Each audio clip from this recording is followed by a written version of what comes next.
bienvenue au journal télévisé du matin.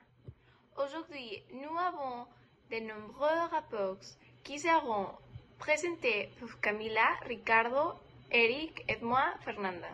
Nous avons commencé. COVID-19. Les écoles sont fermées depuis 1 an et demi afin de prévenir les infections. Il a été annoncé par les autorités de Nuevo León que pour le cycle d'automne 2021, la possibilité sera donnée aux élèves de préscolaire, du primaire et du secondaire de choisir entre les modalités hybrides et en ligne.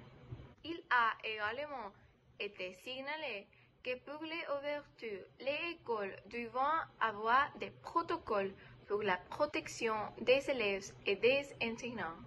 Ces protocoles incluent le lavage constant des mains, gel antibactérien, l'utilisation des masques faciaux, une distance saine, ne pas assister avec des symptômes, une capacité non à 100% et rester dans les installations pendant un minimum de 3 heures.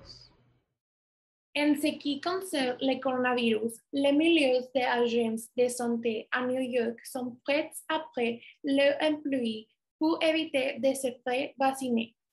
Contrairement à ce qui s'est passé dans la plupart du reste du monde, ce qui entrave le processus de vaccination n'est pas le manque de doses, mais la réticence d'une partie de la population à se faire vacciner.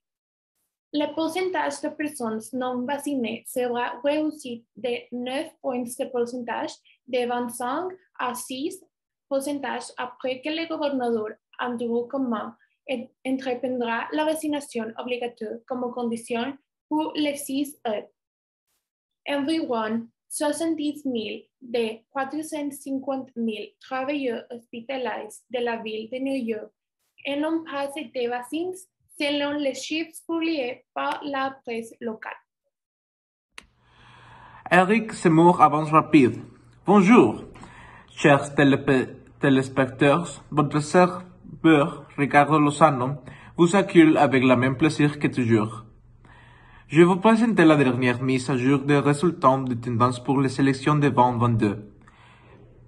Eric Zemmour a un passé malheureux de votre d'image.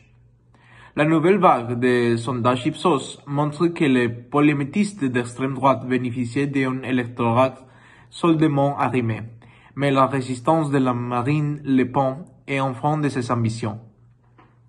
Eric Zemmour, avant même d'annoncer sa candidature à la présidentielle, avait fait des progrès sans précédent, obtenant, selon les hypothèses, entre 7% et 7% et demi d'intention de vote. La première caractéristique, le public d'Eric Zemmour est la idéologiquement simple. Précédent SAS, ces électeurs s'identifiaient à 65% comme radicaux ou extrêmement radicaux, contre 30% de personnes interrogées. Deuxième caractéristique, une grande partie de son électorat.